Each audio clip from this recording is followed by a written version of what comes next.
इस पात्र को देख रहे हैं? एक कुम्हार इस पात्र को बड़ी यातना से, बड़ी सावधानी से गढ़ता है।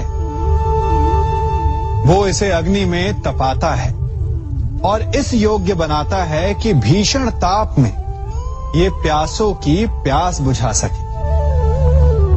और इस घट का आरंभ जल से होता है। यदि जल ना हो तो इसकी माटी को ना गूंथा जा सकता है और ना ही इसे चाक पर आकार दिया जा सकता है। जल इसका लक्ष्य है, क्योंकि इसे अपने भीतर जल को संचित करके रखना है। परंतु आरंभ और लक्ष्य के मध्य इसे एक कठिन तपस्या से होकर जाना होता है। इसे ताप सहना होता है, रात भर अलाव में पकता है। और यही समस्या मनुष्य के साथ भी होती है। यदि उसे अपने जीवन में लक्ष्य पाना है तो उसे दुखों का, कठिनाइयों का और बाधाओं का ताप सहना होगा। क्योंकि बिना जला हुआ घट, बिना तपा हुआ घड़ा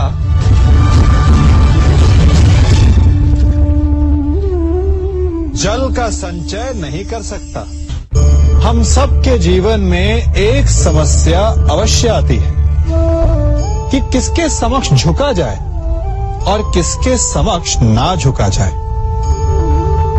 अधिकतर लोग ये कहते हैं कि एक स्वाभिमानी किसी के समक्ष नहीं झुकता, तो कुछ लोग ये कहते हैं कि जिसका आकार बड़ा होता है वो झुका हुआ है। विभिन्न मत हैं इस विषय में, परंतु सत्य क्या है? क्या आपने कभी सत्य को जानने का प्रयास किया? विचित्र पहेली है ना? वास्तविकता में ये सब परिस्थिति जन्य है। परिस्थिति के अनुसार झुकना भी उचित है और परिस्थिति के अनुसार ना झुकना भी। यदि आपको ऐसा लगे कि ये बात अनुचित है, आपके मन, आपकी आत्मा से ये स्वर उठे कि ये अनुचित है, तो ना झुकिए। ऐसा करना आपकी आत्मा को उठा देगा। और यदि आपको ऐसा लगे कि किसी की बात उचित है, परंतु अपनी आयु, अपने पद, अपने अहंकार के कारण उस बात को आप मान नहीं पा रहे, तो तुरंत नतमस्तक हो जाइए, तुरंत झुक जाइए। क्योंकि ऐसा करने से आपके अहंकार का आकार कम हो जाएगा और आपके व्यक्तित्व का कद और बढ़ जाएगा। आपने अपने जीवन में कभी तलवार खरीदी है? क्या देखकर तलवार खरीदते हैं? उसकी मयान देखकर या उसकी धार देखकर? अरे, मैं भी कैसा प्रश्न पूछ रहा हूं आपसे। ये आवश्यक थोड़ी कि आप कोई योद्धा या क्षत्रिय हो। ये भी हो सकता है कि आप कोई व्यापारी, कोई छात्र या शिक्षक हो। तो चलिए मैं आपसे ये पूछता हूं कि आप नए वस्त्र कैसे खरीदते हैं? क्या उसका रंग रूप देखकर खरीदते हैं या उसकी गुणवत्ता देखकर? गुणवत्ता देखकर, है ना? ठीक उसी प्रकार जब आप किसी मनुष्य से मिले तो उसके रंग रूप पर मत जाइए, उसका आचरण समझने की चेष्टा कीजिए, उसकी मेधा, उसकी प्रतिभा का मूल्यांकन करने का प्रयास कीजिए। आपका जीवन बहुत ही सरल हो जाएगा। संसार में सबसे अधिक घाव किससे हो सकता है?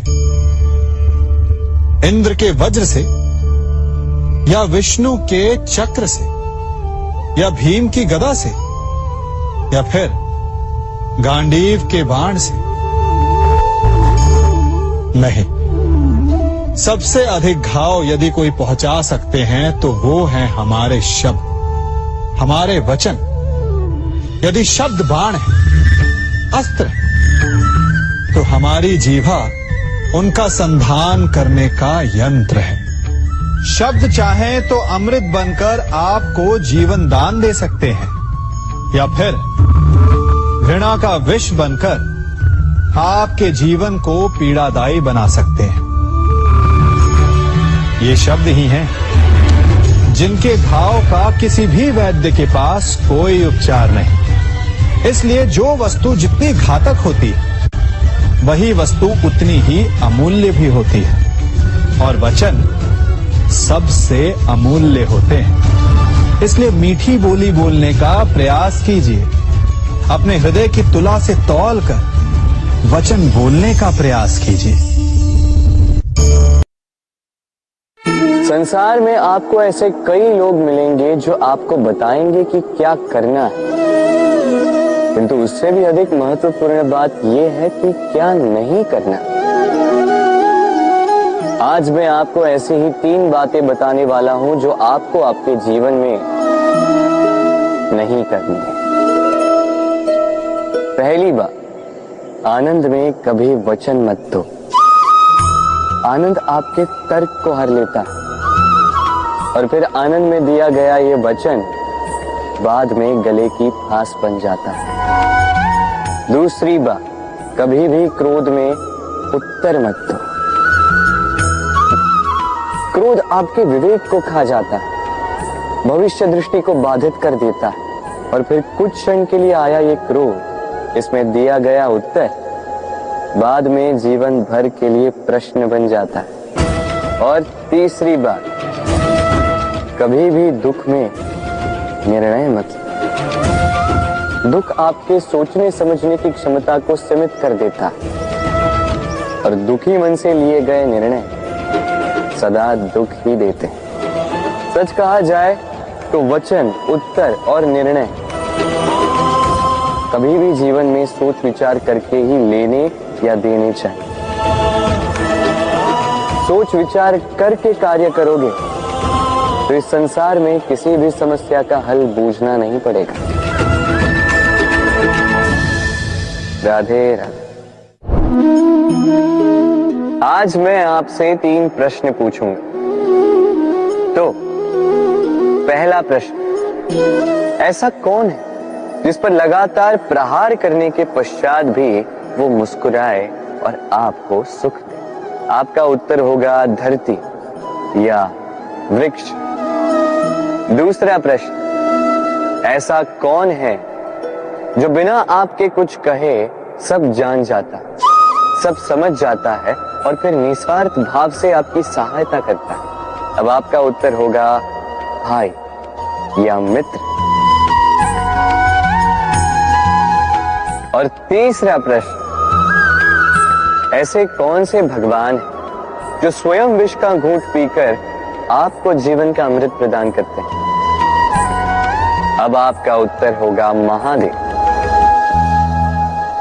यदि आपके उत्तर ये हैं, तो आपके उत्तर गलत है। इन सारे प्रश्नों का एक ही सही उत्तर है और वो है मां। स्तनपान करते समय आपने उन्हें कितनी लात मारी, किंतु फिर भी मुस्कुरा के वो आपको आशीष देती रही। आपके बिना कुछ कहे वो सब जान जाती है और इस जीवन की कठिन परिस्थितियों के विष का घुट पीकर आपको सुख का अमृत देती है। इस जीवन में आप कुछ भी कर लीजिए, अपनी मां का ऋण कभी चुका नहीं पाए। यदि कुछ कर सकते हैं तो जीवन के आनंद में, उद्भव में और धन्यवाद में अपनी मां को स्मरण रखें और मेरे साथ प्रेम से कहें राधे। सबसे अच्छा युद्ध वो जो कभी लड़ा ही न जाए, अर्थात समझौता, संधि हर आवश्यक परिस्थिति में शुभ होता है। अपने से शक्तिशाली से समझौता करने वाला विद्वान, अपने बराबरी वालों से समझौता करने वाला गुणवान और अपने से दुर्बल से हाथ मिलाने वाला दयावान। एक युद्ध आपको कई सारे शत्रु दे सकता है, किंतु एक समझौता आपको एक मित्र दे सकता है। इसलिए मुट्ठी तभी थामिए जब युद्ध को टालना असंभव हो जाए, अन्यथा हाथ बढ़ाकर मिलाइए, क्योंकि मिलने में सुख, जलने में नहीं। राधे राधे। गिरने में कोई आपत्ति नहीं, बस गिरो तो उस बूंद की भांति जो इस संसार को नया जीवन देती, और उस उठने में भी कोई अच्छाई नहीं जिसमें किसी और के कांधों पर पाप रखकर उठा जाए। अपने अस्तित्व को खोने में कोई बुराई नहीं, और उस बीज की भांति जो एक नए वृक्ष को अस्तित्व में लाता है, परंतु उस अस्तित्व को बनाने का भी क्या लाभ जो किसी और के स्वप्न को बिखेर कर बने।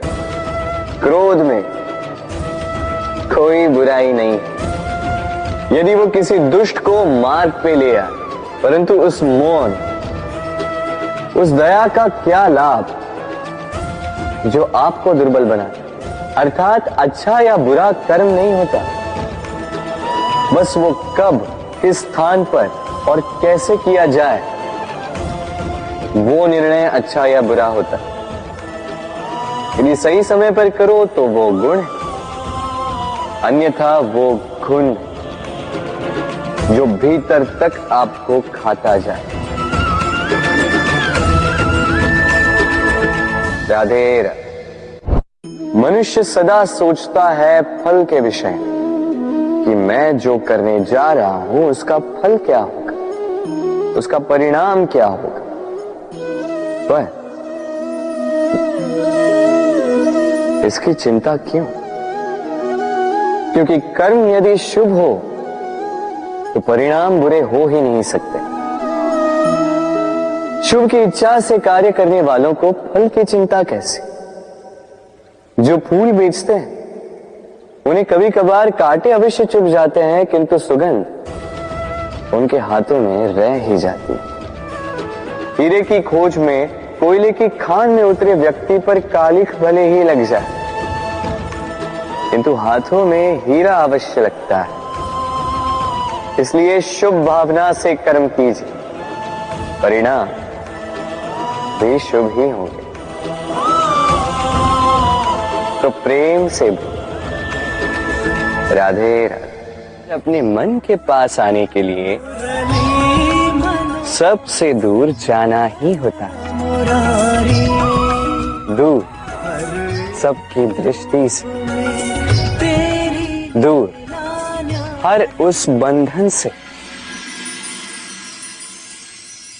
जो हमारे मुक्त होने में बाधा है। अपनी आत्मा से मिलना है, इस संसार के नियमों से दूर जाना ही होता। दूर हर पूर्वग्रह से, दूर हर निंदा, हर प्रशंसा, हर आलोचना, हर योजना से दूर। अब इसके लिए कोई ऐसा स्थान तो होना चाहिए रास के लिए जहां हम सारे संबंधों से मुक्त होकर अपनी आत्मा पर आनंद के घुंघरू बांधकर मुक्त हो सके, मुग्ध हो सकें, स्वच्छंद होकर जीवन ताल पर पूर्ण ऊर्जा से नृत्य कर सकें, सबसे दूर। किंतु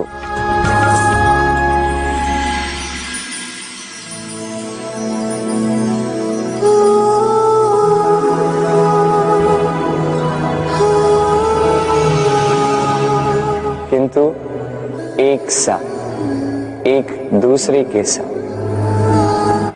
एक और महत्वपूर्ण बात, क्योंकि हमारा मन सबसे अधिक गोपनीय है, इसीलिए रास का ये स्थान भी गोपनीय है। और इस रास स्थल में आने वाली हर एक कन्या मेरे लिए मेरे सखी से भी अधिक प्रिय, महत्वपूर्ण, अर्थात मेरी गोपनीय सखी होगी, मेरी गोपी होगी। विनम्र संसार कई बार विनम्रता को झुकना समझ लेता है। आपने कई बार लोगों को ये कहते हुए सुना होगा कि मैं कभी किसी के समक्ष नहीं झुकता, कभी नहीं झुकता, मैं टूट जाऊंगा किंतु कभी झुकूंगा नहीं। अब देखिए, ये सारी बातें जो है मन में अहंकार भर देती। अहंकार आपको स्वयं आपके पतन की ओर ले जाता है। समझ जाइए एक महत्वपूर्ण बात, किसी के समक्ष झुकने का अर्थ ये नहीं कि सामने वाला व्यक्ति आपसे अधिक प्रभावशाली बने या है। इसका अर्थ ये भी नहीं कि आप हार चुके हो या हार मान रहे। समझ जाइए, अधिकतर झुककर वही मिलता है जो आपसे ऊंचे कद पर होता है, उसे उसी प्रकार मिलना पड़ता है। किसी के समक्ष झुकने से, विनम्र रहने से आपका कद छोटा नहीं होता, किंतु हाँ, सामने वाले व्यक्ति के मन में आपके लिए आदर और प्रेम अवश्य बढ़ता है, आपका अस्तित्व विशाल अवश्य होता है। तो चयन आपका है, क्या चुनेंगे, विनम्रता या अहंकार? राधे। चलिए आपको एक बात स्मरण कराता हूं, बात जो आप पहले से ही जानते हैं। कैसी विचित्र बात है ना, देखिए, आप इस संसार में आने से पूर्व भी ये संसार था, आप इस संसार से जब जाएंगे उसके पश्चात भी संसार रहेगा। अर्थात आपके आने से पूर्व और आपके जाने के पश्चात का समय आपके हाथ में है नहीं। तो आपके हाथ में है क्या? आपके हाथ में है वो समय जिसे आप अभी जी रहे हैं, वो समय जहां आप मुझे सुन रहे हैं, वो समय जहां मैं आपसे बात कर रहा हूं। बस यही आपके हाथ में है। अब इसका आप क्या करेंगे? चिंता करके नष्ट करेंगे? मैं तो यही कहूंगा कि आपको चिंतन करना चाहिए। चिंतन करें कि कैसे इस समय का अधिक से अधिक सदुपयोग किया जा सके, कैसे अधिक से अधिक महान कार्य हम कर सकें, शुभ कर्म कर सकें, कैसे हम सब में आनंद बांट सकें। स्मरण रखिएगा, ये चिंता चिता तक ले जाती है और चिंतन मन को कुंदन बना देता है। राधे राधे। इस कोमल घास को देख रहे हैं, इतनी कोमल कि कोई बालक पे आके इस पर बैठ जाए तो ये दब जाती। एक छोटा सा चूहा कहीं से आ जाए, अपने दांतों से इसे काट सकता है, और यदि कोई हाथी आ गया तो बड़ी सरलता से इसे जड़ से उखाड़ कर फेंक सकता है ना? अब देखिए,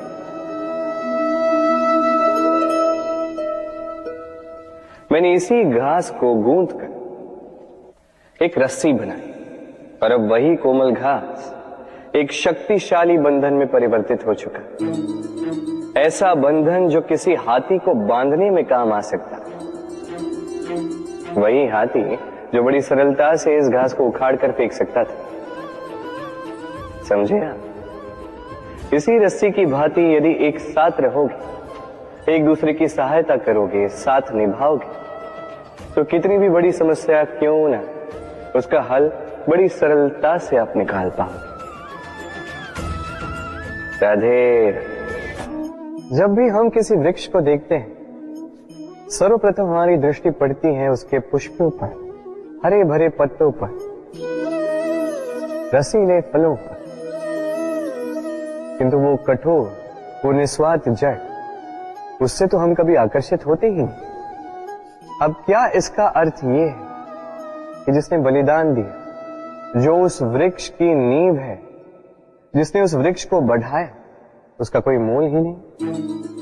नहीं। स्मरण रखिएगा, जब भी हम किसी वृक्ष को जल देते हैं, उसके पत्तों, पुष्पों या फलों को नहीं, उसकी जड़ को देते हैं। जब भी हम किसी वृक्ष की पूजा करते हैं, यही पुष्प, यही तिलक हम उसकी जड़ को अर्पित करते हैं। अर्थात कहीं न कहीं अनजाने में ये प्रकृति आपको वो मान दे ही देती है जिसके आप पात्र हैं। और इसीलिए तो मैं कहता हूं, तो कर्म किए जा, तू फल की चिंता ना कर, तुझे वो मान अवश्य मिलेगा जिसका तू पात्र है, बस विश्वास कर। राधे राधे। देखिए, ये प्रेम वो रंग है जो जीवन में रस भर देता है। ये प्रेम वो सोच जो पल भर में मुख पे मुस्कान ला देती है। प्रेम वो पुष्प है जो मन की बगिया को खिला देती है। प्रेम वो सोच जो एक ही क्षण में संसार में आपको सबसे अधिक संपन्न अनुभव करवाती है। ये प्रेम वो जो तपते मरुस्थल में आपको जीवित रखे। ये प्रेम वो जो आपकी आत्मा को तृप्त कर दे। ये प्रेम वो जो आपके मुख पर मुस्कान ला दे, जैसे अभी इस समय राधा मेरे मुख पर लिए। अद्भुत है ये प्रेम। तो आइए इसी प्रेम के साथ कहें राधे राधे। इस तालाब को देख रहे हैं आप? बच्चे, बूढ़े, युवक, किसी से भी मैं पूछ लूं कि ये क्या है तो सबका उत्तर एक ही होगा। उत्तर तब बदलेगा जब प्रश्न ये होगा कि आप इस तालाब के साथ क्या करना चाहें। कोई कहेगा कि मैं यूं ही किनारे पे बैठ के इस जल को स्पर्श करके शीतल वायु का आनंद लेना चाहूंगा। कोई कहेगा मैं इस तालाब में तैरना चाहूंगा। कोई कहेगा मैं एक कागज की नाव बना के इसमें छोड़ना चाहूंगा। कोई कहेगा मैं मछली पकड़कर जीवन यापन करना चाहूंगा, आदि इत्यादि। आपको एक बात बता दूं कि हमारा जीवन भी इसी तालाब की भांति एक समान, किंतु हमें इसके साथ क्या करना है ये निर्णय हमारा है। इस तालाब में आपको मोती भी मिलेंगे, कीचड़ भी मिलेगा। यदि आप मोती पाना चाहते हैं तो आपको उस गहराई तक जाना होगा, उतने प्रयास आपको करने होंगे, तब जाके आप मोती पाओगे।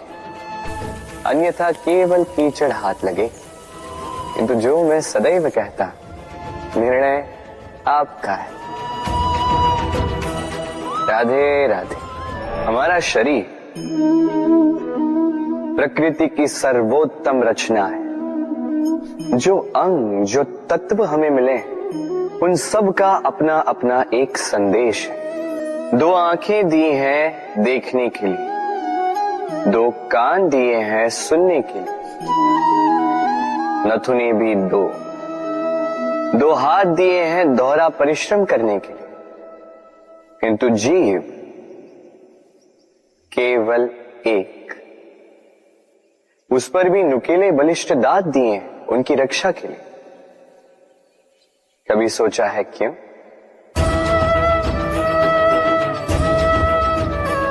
क्योंकि शब्द और शब्दों का उपयोग मनुष्य का सबसे बड़ा शस्त्र है, जिसका उपयोग जितना सोच समझ कर किया जाए मनुष्य जीवन में उतना ही ऊपर उठता है।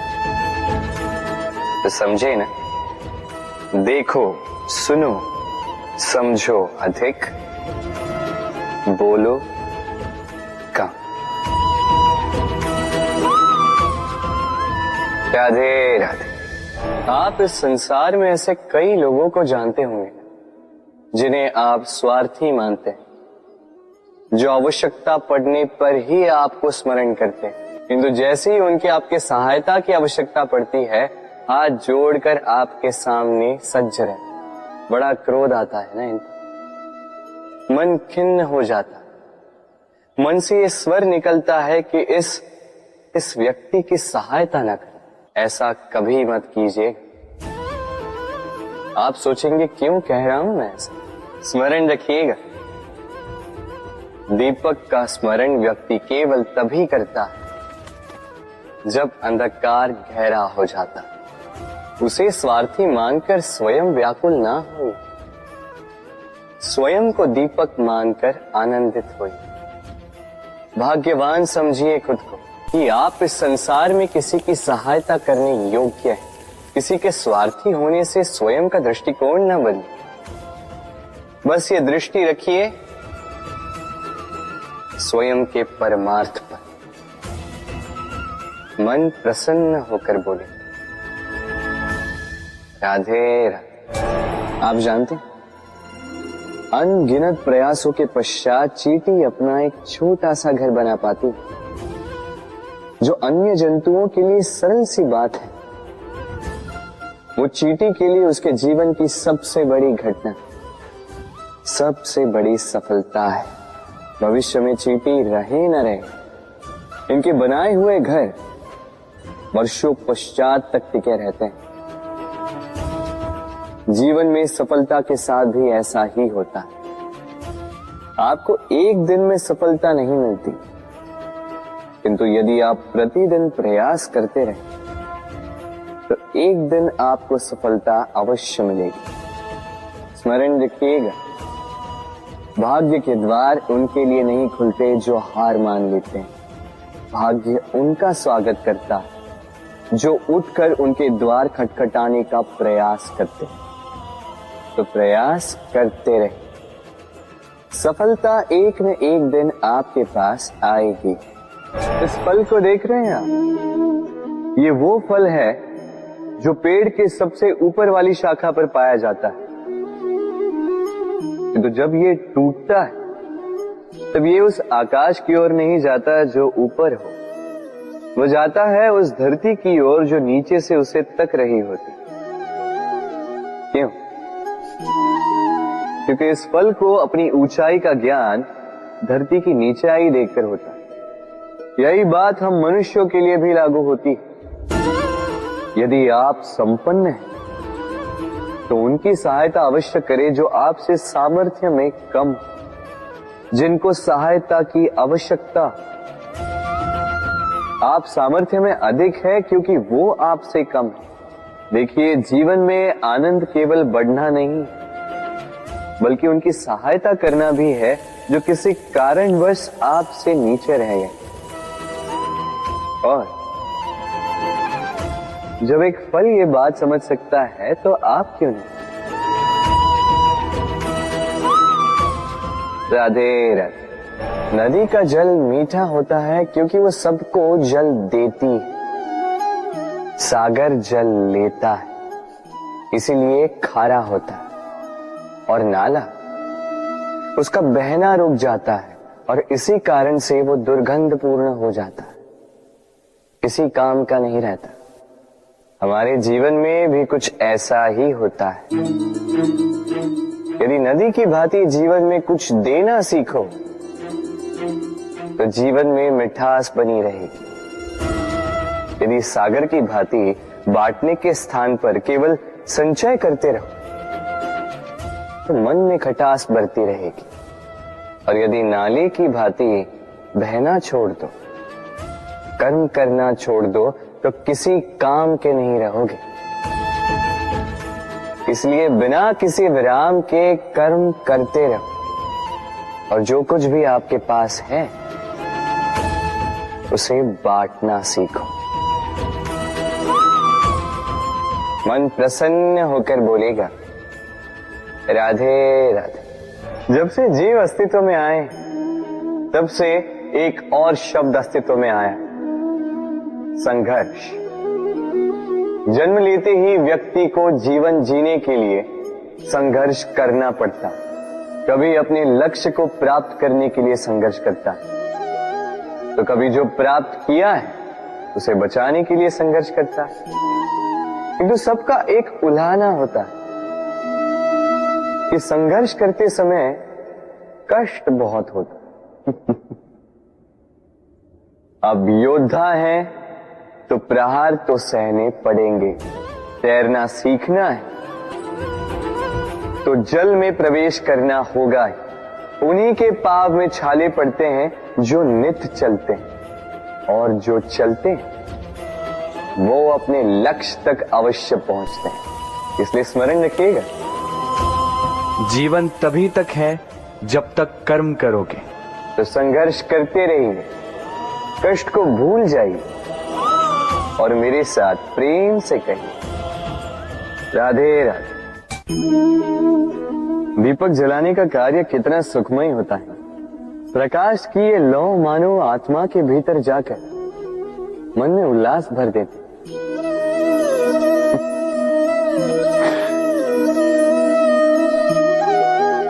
ये मैंने क्या कर दिया?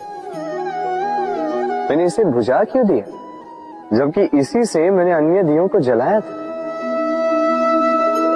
क्योंकि जब तक ये तीली अन्य बातियों को जला रही थी तब तक ये जल रही थी, किंतु जब इसने ऐसा करना छोड़ दिया इसे स्वयं बुझना पड़ा। समझे? जीवन भी इसी प्रकार प्रकाश देने का नाम है। यदि जीवन में शुभ कर्म करोगे, परोपकार करोगे, किसी की सहायता करोगे तो जीवित रहोगे। और जिस दिन ये करना बंद कर दिया, श्वास लेने के पश्चात भी मृत समान हो। इसलिए जब तक श्वास है, आशा रूपी प्रकाश का संचार करते रहिए। विश्वास कीजिए, मृत्यु के पश्चात भी अमर रहे। तो प्रेम से बोलो राधे। इच्छा, निर्णय और निश्चय, ये शब्द हमने हमारे जीवन में कई बार सुने, है ना? जीवन में बहुत बार बहुत कुछ पाने की इच्छा होती, किंतु क्या केवल इच्छा करने से कुछ बदलता है? कुछ प्राप्त होता है?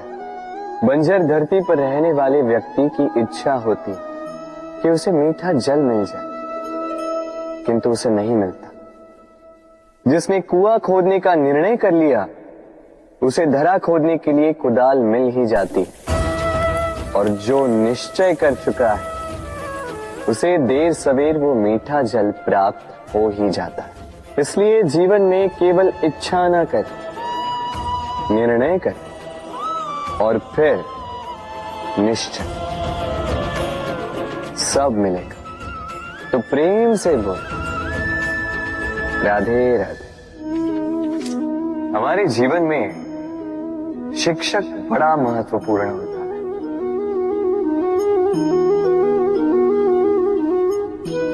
शिक्षक जो हमें जीवन जीने की आवश्यक कला सिखाता है, जीवन जीना सिखाता है, और जाने के पश्चात भी नाम कैसे रह पाएगा ये बताता है।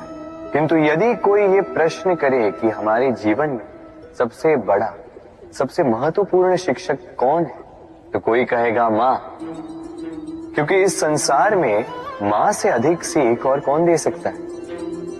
कोई कहेगा अध्यापक, क्योंकि अध्यापक ही है जो हमें शस्त्र और शास्त्र सिखाता है। कोई कहेगा मित्र, किंतु इन तीनों में एक समानता है। ये पहले आपको सिखाते हैं और फिर आपकी परीक्षा लेके देखते हैं कि आप क्या सीखे। किंतु वास्तविकता में सबसे महत्वपूर्ण शिक्षक वो है जो इनसे उल्टा करे, जो पहले आपकी परीक्षा ले और बाद में आपको सिखाए। क्या कहो कि परीक्षा देते देते आप स्वयं ही सीख जाएंगे। ये शिक्षक है अनुभव। इसलिए अनुभव और अनुभवी को साथ रखेंगे तो इस जीवन में कभी असफल नहीं होंगे। तो प्रेम से बोलो राधे राधे। जीवन में कुछ कर दिखाना है। आकाश की वो सीमा छूनी है जिसे छूने के विषय में आप कभी सोच भी नहीं सकते। तो अपने भीतर ये 3 गुण अर्जित कर लीजिए। पहला, अपने लक्ष्य को पाने की चाह, लगन। ये आपसे वो करवा सकता है जो आप कभी नहीं कर सकते। दूसरा, साहस, संकट उठाने की क्षमता। ये आपसे वो करवा सकता है जो आप करना चाहते हैं। और तीसरा है अनुभव। अनुभव आपको ये बताएगा कि आपको करना क्या चाहिए। तो जिसने चाह, साहस और अनुभव, इन 3 गुणों की तिकड़ी पाली, उनके लिए इस संसार में ऐसा कुछ भी नहीं जो वो ना पा सके। वो सदा प्रसन्नता से कहे राधे राधे। मनुष्य की एक विशेष प्रवृत्ति होती है, वो कभी स्वयं से संतुष्ट नहीं रहता, कभी स्वयं से प्रसन्न नहीं रहता। जो है उससे अधिक पाना चाहता, जो पा लिया उससे आगे बढ़ना चाहता, अपने जीवन में बदलाव, परिवर्तन लाना चाहता। और ये प्रवृत्ति संसार में सबसे महान क्योंकि इसी प्रवृत्ति के चलते संसार में विकास होता है।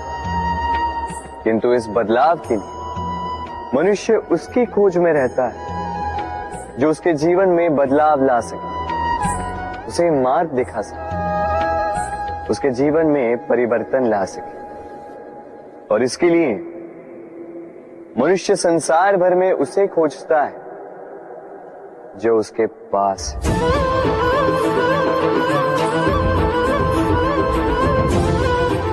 बताइए कौन? यदि कोई आपका जीवन बदल सकता है तो दर्पण देखिए। वो आप स्वयं है जो आपका जीवन बदल सकते हैं। वो आप स्वयं है जो स्वयं को मार्ग दिखा सकते हैं, जीवन में बदलाव ला सकते हैं, परिवर्तन ला सकते हैं। इसलिए पहचानिए अपनी भीतर की शक्ति को और विश्वास कीजिए इस संसार में आपसे अधिक शक्तिशाली और कोई नहीं। जीवन बदल जाएगा और अंधविश्वास का नहीं, आत्मविश्वास का हाथ थामिए। आपकी समस्याएं स्वतः दूर हो जाएंगी। तो प्रेम से बोल, राधे राधे।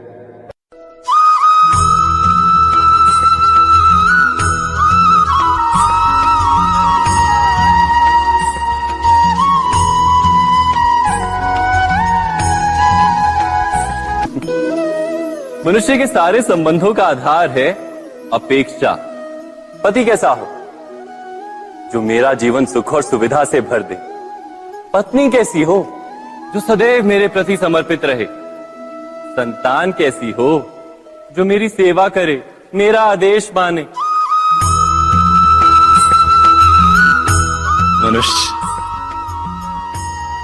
मनुष्य उसी को प्रेम भी कर पाता है जो उसकी अपेक्षा पूर्ण करता है। और अपेक्षा की तो नियति है भंग होना। कैसे? क्योंकि अपेक्षा मनुष्य के मस्तिष्क में जन्म लेती है। कोई अन्य व्यक्ति उसकी अपेक्षाओं के बारे में जान ही नहीं पाता। पूर्ण करने की प्रामाणिक इच्छा हो तब भी कोई मनुष्य किसी की अपेक्षाओं को पूर्ण नहीं कर पाता। और वहां से जन्म लेता है संघर्ष। सारे संबंध संघर्ष में परिवर्तित हो जाते। पर मनुष्य अपेक्षा को संबंध का आधार ना बनाए और स्वीकार करे केवल संबंध का आधार, तो क्या ये जीवन स्वयमेव सुख और शांति से नहीं भर जाएगा? स्वयं विचार कीजिएगा।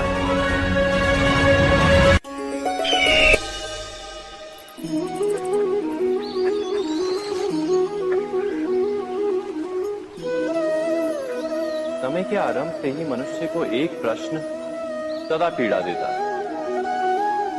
कि वो अपने संबंधों में अधिकतम सुख और कम से कम दुख किस प्रकार प्राप्त कर सकता है। क्या आपके सारे संबंधों ने आपको संपूर्ण संतोष दिया है? विचार कीजिए।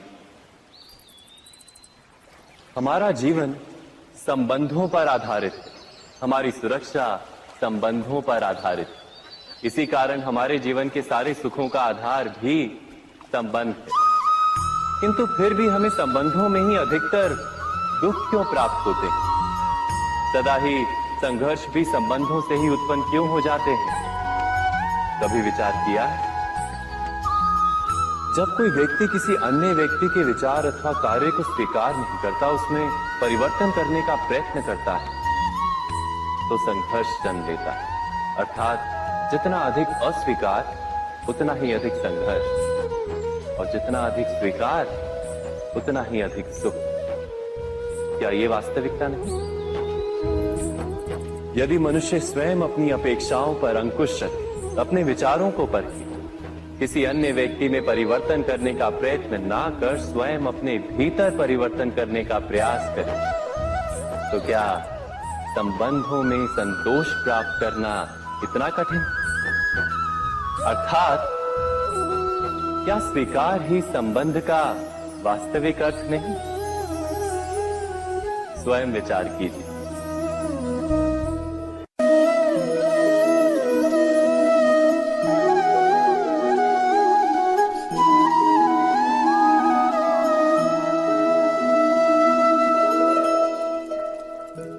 जब किसी व्यक्ति को किसी घटना में अन्याय का अनुभव होता है तो वो घटना उसके अंतर को झकझोर देती, समस्त जगत उसे अपना शत्रु प्रतीत होता है। अन्याय लगने वाली घटना जितनी बड़ी होती है, मनुष्य का हृदय भी उतना ही अधिक विरोध करता है। उस घटना के उत्तर में वो न्याय मांगता है, और ये योग्य भी है। वास्तव में समाज में किसी भी प्रकार का अन्याय व्यक्ति की आस्था और विश्वास का नाश है। किंतु ये न्याय क्या है? न्याय का अर्थ क्या है? अन्याय करने वाले को अपने कार्य पर पश्चाताप हो और अन्याय भुगतने वाले के मन में फिर से विश्वास जगे समाज के प्रति। इतना ही अर्थ है ना न्याय का। किंतु जिसके हृदय में धर्म नहीं होता, वो न्याय को छोड़कर बैर और प्रतिशोध को अपनाता है। हिंसा के बदले प्रतिहिंसा की भावना लेकर चलता है। स्वयं भोगी हुई पीड़ा से कहीं अधिक पीड़ा देने का प्रयत्न करता है, और इस मार्ग पर चलते अन्याय को भुगतने वाला स्वयं अन्याय करने लगता है। शीघ्र ही वो अपराधी बन जाता है। अर्थात न्याय और प्रतिशोध के बीच बहुत कम अंतर होता है, और इसी अंतर का नाम है धर्म। क्या ये सत्य नहीं? स्वयं विचार कीजिए। दो व्यक्ति जब निकट आते हैं तो एक दूसरे के लिए सीमाएं और मर्यादाएं निर्मित करने का प्रयत्न अवश्य करते हैं। हम यदि सारे संबंधों पर विचार करें तो देखेंगे कि इन सारे संबंधों का आधार यही सीमाएं हैं जो हम दूसरों के लिए निर्मित करते हैं। और यदि अनजाने में भी कोई अन्य व्यक्ति इन सीमाओं को तोड़ता है तो उसी क्षण हमारा हृदय क्रोध से भर जाता है। इन सीमाओं का वास्तविक रूप क्या है? क्या हमने कभी विचार किया? सीमाओं के द्वारा हम दूसरे व्यक्ति को निर्णय करने की अनुमति नहीं देते, अपना निर्णय उस व्यक्ति पर थोपते, अर्थात किसी की स्वतंत्रता का अस्वीकार करते हैं हम। और जब स्वतंत्रता का अस्वीकार किया जाता है तो उसका हृदय दुख से भर जाता है, और जब वो सीमाओं को तोड़ता है तो हमारा हृदय क्रोध से भर जाता है। क्या ऐसा नहीं होता?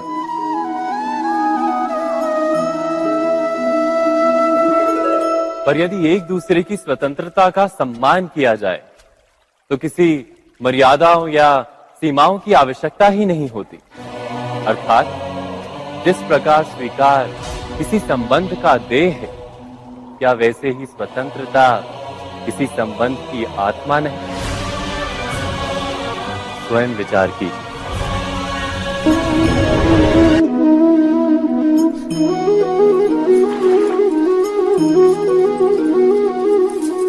पिता सदा ही अपने संतान के सुख की कामना करते हैं, उनके भविष्य की चिंता करते रहते हैं। इसी कारणवश सदा ही अपने संतानों के भविष्य का मार्ग स्वयं निश्चित करने का प्रयत्न करते रहते हैं। जिस मार्ग पर पिता स्वयं चला है, जिस मार्ग के कंकर पत्थर को स्वयं देखा है, मार्ग की छाया, मार्ग की धूप को स्वयं जाना है, उसी मार्ग पर उसका पुत्र भी चले, यही इच्छा रहती है हर पिता की। निसंदेह उत्तम भावना है ये। किंतु 3 प्रश्नों के ऊपर विचार करना हम भूल ही जाते हैं। कौन से प्रश्न? प्रथम प्रश्न, क्या समय के साथ प्रत्येक मार्ग बदल नहीं जाते? क्या समय सदा ही नई चुनौतियों को लेकर नहीं आता? तो फिर बीते हुए समय के अनुभव नई पीढ़ी को किस प्रकार लाभ दे सकते हैं? दूसरा प्रश्न, क्या प्रत्येक संतान अपने माता पिता की छवि होता है? हाँ, संतानों को संस्कार तो अवश्य माता पिता देते हैं, किंतु भीतर की क्षमता तो ईश्वर देते हैं। तो जिस मार्ग पर पिता को सफलता मिली है, विश्वास है कि उसी मार्ग पर उसकी संतानों को भी सफलता और सुख प्राप्त होगा। तीसरा प्रश्न, क्या जीवन के संघर्ष और चुनौतियां लाभकारी नहीं होती? क्या प्रत्येक नया प्रश्न एक नए उत्तर का द्वार नहीं खोलता? तो फिर संतानों को नए नए प्रश्नों, संघर्षों और चुनौतियों से दूर रखना, ये उनके लिए लाभ करना कहलाएगा या हानि पहुंचाना? अर्थात जिस प्रकार संतान के भविष्य का निर्माण करने के बदले उसके चरित्र का निर्माण करना श्रेष्ठ है, वैसे संतानों के जीवन का मार्ग निश्चित करने के बदले उन्हें नए संघर्षों के साथ जूझने के लिए मनोबल व ज्ञान देना अधिक लाभदायक नहीं होगा? स्वयं विचार कीजिए। सबके जीवन में ऐसा प्रसंग अवश्य आता है कि सत्य कहने का निश्चय होता है हृदय में, किंतु मुख से सत्य निकल नहीं पाता।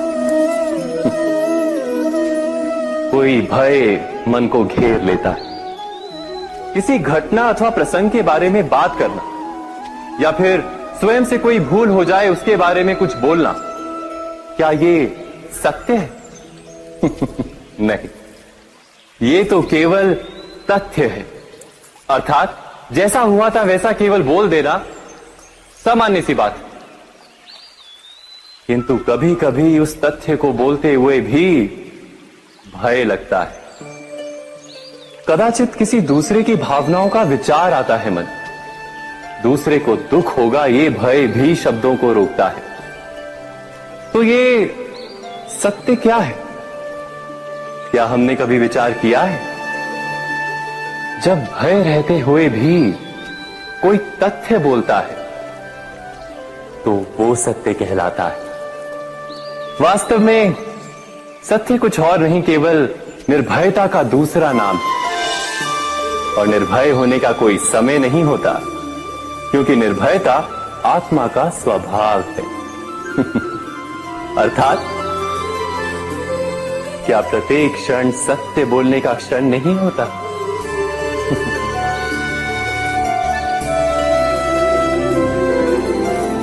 स्वयं विचार कीजिए। जब भी किसी की आशा और इच्छा भंग होती है तो उसका हृदय क्रोध से भर जाता है। जिस व्यक्ति को वो अपना अपराधी समझता है उसे दंड देने का प्रयत्न करता है। पर क्या हमारी इच्छा या आशा का भंग होना क्या सदा ही किसी का अपराध होता है? इच्छाओं के अपूर्ण रहने के तो कई कारण हो सकते हैं। कुछ तो संजोग के कारण अधूरी रह जाती हैं और कुछ नियति के कारण। और कभी कभी इच्छाओं का स्वरूप ही ऐसा होता है कि वो पूर्ण नहीं हो पाती। बिना परिस्थिति पर विचार किए किसी को अपराधी मान लेना न्याय नहीं, प्रतिशोध है। न्याय का आधार तो दया है, करुणा है, और प्रतिशोध का आधार क्रोध, अहंकार। अर्थात हृदय में करुणा धारण किए बिना किसी के अपराध के विषय में विचार करना, किसी को दंड देना, क्या अपने आप में ही अन्याय नहीं? स्वयं विचार कीजिए।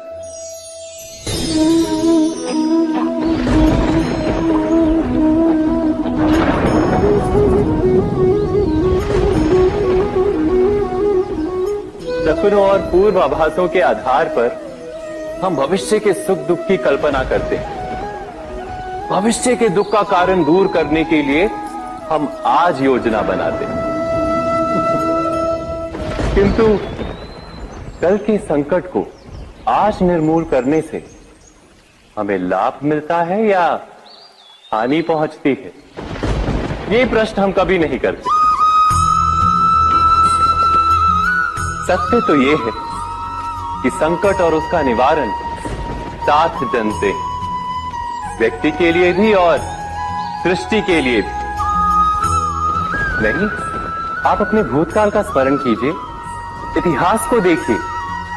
आप तुरंत ही ये जान पाएंगे कि जब जब संकट आता है तब तब उसका निवारण करने वाली शक्ति भी जन्म लेती है। यही तो जगत का चलन है। वस्तुतः संकट ही शक्ति के जन्म का कारण है। प्रत्येक व्यक्ति जब संकट से निकलता है तो एक पद आगे बढ़ा होता है, अधिक चमकता है, आत्मविश्वास से अधिक भरा होता है, न केवल अपने लिए अपितु विश्व के लिए भी। क्या ये सत्य नहीं? वास्तव में संकट का जन्म है एक अवसर का जन्म, अपने आप को बदलने का, अपने विचारों को ऊंचाई पर करने का अवसर, अपनी आत्मा को बलवान और ज्ञान मंडित बनाने का अवसर। जो ये कर पाता है उसे कोई संकट नहीं होता, किंतु जो ये नहीं कर पाता वो तो स्वयं एक संकट है विश्व के लिए। विचार कीजिए।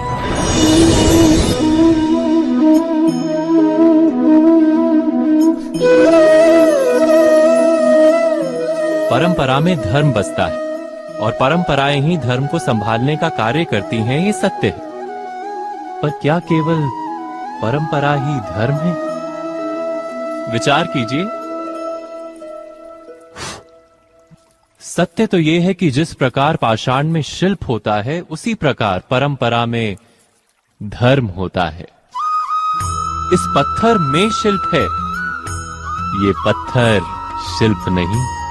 शिल्प को उजागर करने के लिए उसे तोड़ना पड़ता है, अनावश्यक भागों को दूर करना पड़ता है।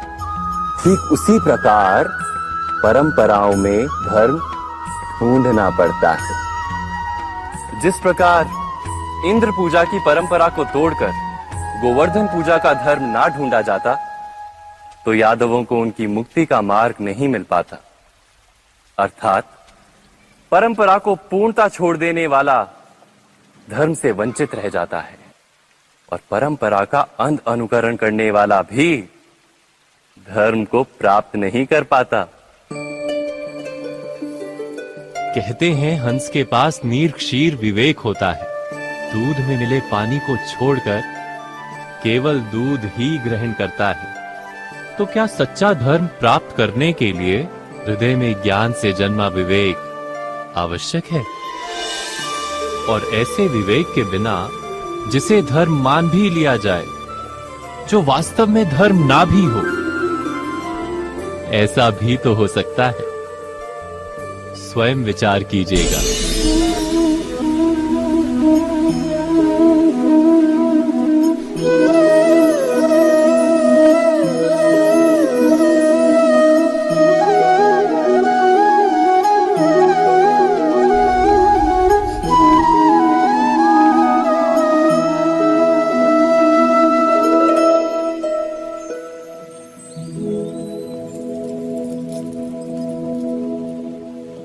भविष्य के आधार पर सब आज का निर्णय लेना चाहते हैं।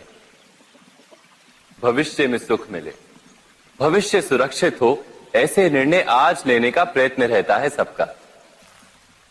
आप अपने जीवन को देखिए। क्या आपके अधिकतर निर्णय के पीछे भविष्य का विचार नहीं होता? और हो भी क्यों ना, अपने जीवन को सरल और सुखमय बनाने का प्रयत्न करने का अधिकार सबका है। पर भविष्य तो कोई नहीं जानता, केवल कल्पना ही की जा सकती है। तो जीवन के सारे महत्वपूर्ण निर्णय कल्पनाओं के आधार पर ही करते हैं हम। क्या निर्णय करने का कोई तीसरा मार्ग हो सकता है? विचार कीजिए। सारे सुखों का आधार धर्म है और वो धर्म मनुष्य के हृदय में बसता है। तो प्रत्येक निर्णय से पूर्व स्वयं अपने हृदय से ये प्रश्न अवश्य पूछ लेना कि ये निर्णय स्वार्थ से जन्मा है या धर्म से? क्या इतना पर्याप्त नहीं? भविष्य के बदले धर्म का विचार करने से क्या भविष्य अधिक सुखपूर्ण नहीं होगा? स्वयं विचार कीजिए। व्यक्ति को जब उसके अपराध का दंड मिलता है तब कभी कभी उस न्याय को देखकर मन कचोटता है। प्रश्न उठता है हृदय में कि जब वो अपराध हुआ था तब व्यक्ति भिन्न था। उसके पश्चात उसने इतने पश्चाताप किए, स्वयं में इतना परिवर्तन किया, फिर उसे दंड क्यों मिले? पर जहां आघात होता है वहां प्रत्याघात भी होता है। जैसा कर्म वैसा फल। यदि किसी को प्रेम दोगे तो सुख प्राप्त होगा, यदि किसी की हत्या करोगे तो मृत्यु दंड मिलेगा। जैसा कार्य वैसा ही न्याय। तो फिर प्रायश्चित और पश्चाताप का कोई मूल्य नहीं है? अवश्य है मूल्य। प्रायश्चित और पश्चाताप मनुष्य की आत्मा को बलवान करता है। आने वाले दंड को स्वीकार करने के लिए मनुष्य को तैयार करता है। अर्थात बिना प्रायश्चित के दंड स्वीकार करने का कोई मूल्य है? स्वयं विचार कीजिए।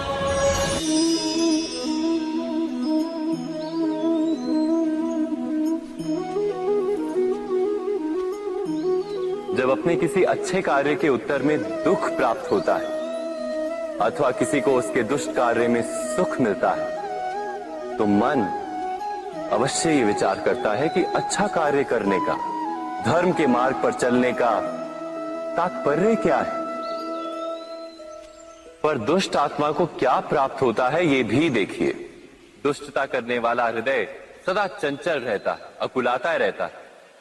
मन में सदा नए नए संघर्ष उत्पन्न होते हैं।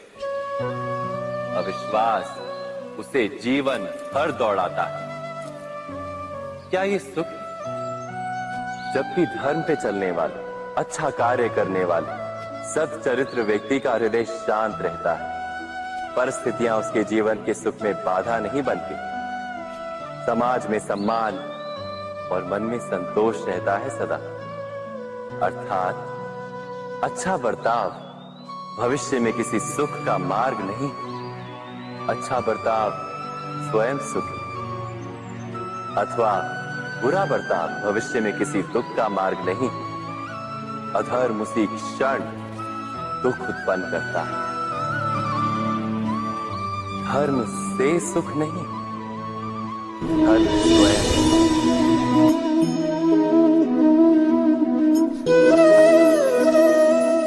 सत्ता की लालसा सबके हृदय को घेरे रहती है। प्रत्येक व्यक्ति अपना एक राष्ट्र निर्मित करने का प्रयत्न अवश्य करता है। फिर वो राष्ट्र कुरु राष्ट्र की भांति बहुत बड़ा हो या फिर अपने परिवार तक सीमित हो, वो सत्ता प्राप्त करने का प्रयास अवश्य करता है। किंतु सत्ता का वास्तविक रूप क्या है? क्या हमने कभी विचार किया है? एक मनुष्य जितने अधिक लोगों के जीवन को प्रभावित कर सके, जितने अधिक लोगों के जीवन की स्वतंत्रता पर अंकुश रख सके, उतनी ही अधिक सत्ता का अनुभव करता है वो। सत्ता का वास्तविक रूप ही है अन्य के जीवन पर स्वयं का प्रभाव। किंतु क्या वास्तविक प्रभाव प्रेम, दया, करुणा और धर्म से निर्मित नहीं होता? जब भी मनुष्य कठोरता और अधर्म से सत्ता प्राप्त करने का प्रयत्न करता है, तब वो दूसरों के हृदय में विरोध अथवा विद्रोह को जन्म देता है। और परिणाम कुछ इस प्रकार। हाँ, कुछ समय के लिए वो स्वयं को प्रभावी और शक्तिशाली अवश्य पाता है, किंतु वो वास्तविक सत्ता नहीं। यही कारण है कि भृगु और वशिष्ठ जैसे ऋषियों की आज भी पूजा की जाती है, रावण और हिरण्यकश्यप की नहीं। इस पर तो आप विचार अवश्य करें। सत्य कहा ना?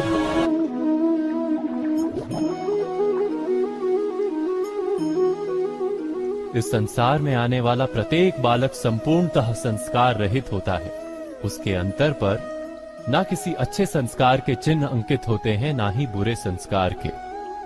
अर्थात जन्म से बालक में ना कोई गुण होता है और ना ही कोई दोष। तो ये दोष अथवा गुण किस प्रकार प्राप्त होते हैं? क्या हमने कभी विचार किया है? जो बात माता पिता के मुख से निरंतर सुनी जाती है, वही बात उनकी संतानों के हृदय का संस्कार बनती है। जैसे किसी गांव में नदी तट तक एक पगडंडी बन जाती है केवल उस मार्ग पर बार बार चलने के कारण।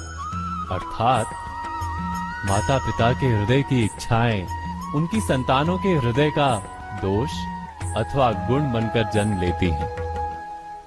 क्या ये सत्य नहीं?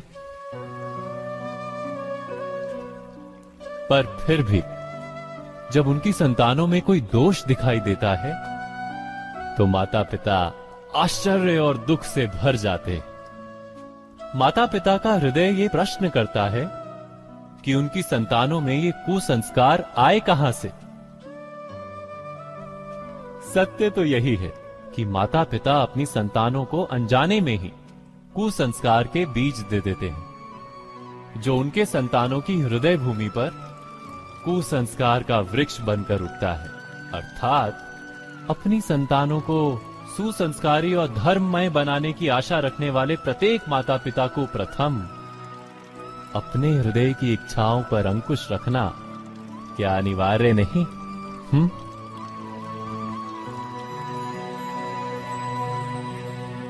प्रत्येक माता पिता इस पर विचार अवश्य कीजिएगा।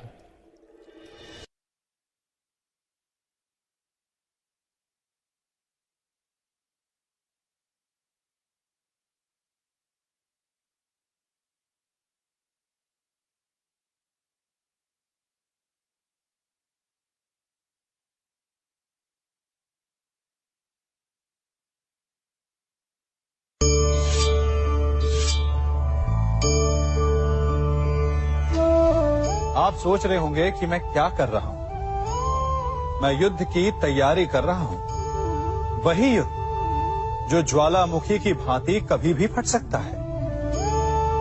युद्ध वही जीतता है जो युद्ध में व्यतीत होने वाले समय से अधिक समय युद्ध की तैयारी में लगाए। जो योद्धा अभ्यास क्षेत्र में जितना अधिक समय दे, रणभूमि में उतना ही कम रक्त बहेगा। एक सामान्य लौह और तीखी तलवार में अंतर यही है कि एक तीखी तलवार को कड़ी अग्नि परीक्षा से होकर जाना पड़ता है, लौहकार की मार खानी पड़ती है। एक तलवार जितनी पीड़ा सहेगी, उसका वार उतना ही प्रबल होता है। इसलिए पीड़ा से घबराए नहीं, उसका सामना करें, उसका अभ्यास करें, क्योंकि यही अभ्यास जीवन के युद्ध में आपको विजयश्री बनाता है। जब मेघ छाते हैं तो क्या होता है? अंधकार छा जाता है। मेघ गरजते हैं, बिजलियां कड़कती हैं, वर्षा होती है। सभी पशु अपने आश्रय स्थल पर जाकर छिप जाते हैं। मनुष्य अपने घरों की ओर दौड़ते हैं और सभी पक्षी अपने घोंसलों में जाकर छिप जाते हैं। परंतु एक जीव है जो गरजते मेघों को, कड़कती बिजलियों को, भारी वर्षा को भी हरा देता है। वो जीव है बाज, क्योंकि वो समस्या की जड़ों से ऊपर उड़ता है। वो गरजते मेघों से, कड़कती बिजलियों से, भारी वर्षा से, इन सब से ऊपर। यही अंतर है हारने वालों में और जीतने वालों में। ये युद्ध हार और जीत का नहीं, समस्या और सोच का है। यदि आप अपनी सोच को छोटी रखेंगे तो समस्या बड़ी हो जाएगी, और यदि आप अपनी सोच को बड़ी रखेंगे तो समस्या छोटी हो जाएगी। दो मनुष्यों के मध्य होता है, परंतु विजय सदैव एक ही मनुष्य को मिलती है। जबकि समान रूप से दोनों शक्तिशाली होते हैं, समान ज्ञान प्राप्त करते हैं। कारण दो प्रकार के लोहे होते हैं, एक ठंडा, एक गर्म। कभी सोचा है लोहकार लोहे को लोहे से ही काटता है, परंतु सदैव ठंडा लोहा ही गर्म लोहे को काट पाता है। और यही नीति मनुष्यों पर भी लागू होती है। जब युद्ध होता है तो जिसके मन में ईर्ष्या होती, जलन होती, आक्रोश होता है, वो गर्म लोहे के समान। और जिसका मन शांत होता है, जिसका मन संयम से बंधा होता है, वो ठंडे लोहे के समान है। और वही ईर्ष्या और द्वेष नामक गर्म लोहे को काट सकता है। इसलिए यदि जीवन के संग्राम में विजय प्राप्त करनी है तो अपने मन को शांत रखें, क्योंकि गर्म लोहे की भांति ईर्ष्या और क्रोध जैसे भाव को रखने वाला मनुष्य सदैव शांत स्वभाव के मनुष्य के समक्ष निर्बल है। शक्ति ईर्ष्या और क्रोध में नहीं, शांति और संयम में है। सभी बड़े सदा यही कहते आए कि यदि आगे बढ़ना है तो अपनों का साथ दो। सत्य कहते हैं, अपनों का साथ देना ही चाहिए, परंतु साथ देने से पूर्व ये अवश्य पहचान लेना चाहिए कि अपने हैं कौन। क्या अपने वही होते हैं जिनके साथ हमारा रक्त संबंध होता है, या अपने मित्र? अपने वो होते हैं जो हमें सद्कार्य के लिए प्रेरित करें, हमें आगे बढ़ाएं, हमारा साथ दें। और वो जिनका साथ देने से समाज का नाश, धर्म की हानि हो, वो सगे हो करके भी सगे नहीं होते। इसलिए जब अपनों की परिभाषा का चुनाव करें तो उन्हें अपना माने जो आपका साथ दे, उन्हें नहीं जो हमें अज्ञान के मार्ग पर ले जाएं। सीमा एक रेखा ही नहीं, एक परिभाषा भी है। सीमा हर किसी की होती है, प्रेम की, धैर्य की, मित्रता की और शत्रुता की भी। और जो सदैव सीमा में बंधे रहते हैं वो सामान्य मनुष्य बनकर रह जाते हैं, परंतु जो समय आने पर सीमा तोड़ देते हैं वही भविष्य बनाते हैं, क्योंकि सीमा केवल आपको मर्यादा में नहीं रखती, आपको बांधती भी है। अब ये आप पर, मुझ पर, हम सब पर निर्भर करता है कि ये जाने कौन सी सीमाएं हमें बांधती हैं और कौन सी सीमाएं शक्ति के नए मार्ग समक्ष लाती हैं। इसलिए सीमाएं तो जो कर सकते हो उससे अधिक करने का प्रयत्न करो, तभी नई सीमाएं बना पाओगे। भाग्य क्या है? जो आपने किया उसे भोगना भाग्य है, या जो आपके पूर्वजों ने किया उसका फल भाग्य है? नहीं, भाग्य वही है जो आपने किया, क्योंकि हर मनुष्य को अपने कर्मों के फल भुगतने होते हैं। इसलिए यदि जीवन में कुछ भी करें तो उस पर अपनी दृष्टि अवश्य रखें, क्योंकि आपके एक कर्म का फल आपका भविष्य बदल सकता है। हम वही बनते हैं जो हम चुनते हैं, क्योंकि वही हमारा भाग्य बनता है। मनुष्य सुंदरता से आकर्षित होता है, उससे प्रेम करता है और असुंदर को देता है। ऐसा होता है ना? क्या आप ऐसा नहीं करते? करते हैं। तो सुंदर और असुंदर की परिभाषा क्या है? इस आकर्षण और विकर्षण का कारण क्या है? कभी सोचा है? कभी सोचा है कि जिससे आप प्रेम करते हैं, जिसके प्रति आप आकर्षित होते हैं, अचानक से उसके लिए मन में वितृष्णा आ जाती है, और जिसके प्रति घृणा होती उसके लिए एकाएक आपके मन में प्रेम उमड़ आता है। कारण है दृष्टिकोण। क्योंकि सुंदरता आपके मन में होती है, आपके सोच में होती है, आपके दृष्टिकोण में होती है। इसीलिए किसी को कीचड़ में खिला हुआ कमल सुंदर लगता है और किसी को निर्मल चंद्रमा में भी कलंक का धब्बा दिख जाता है।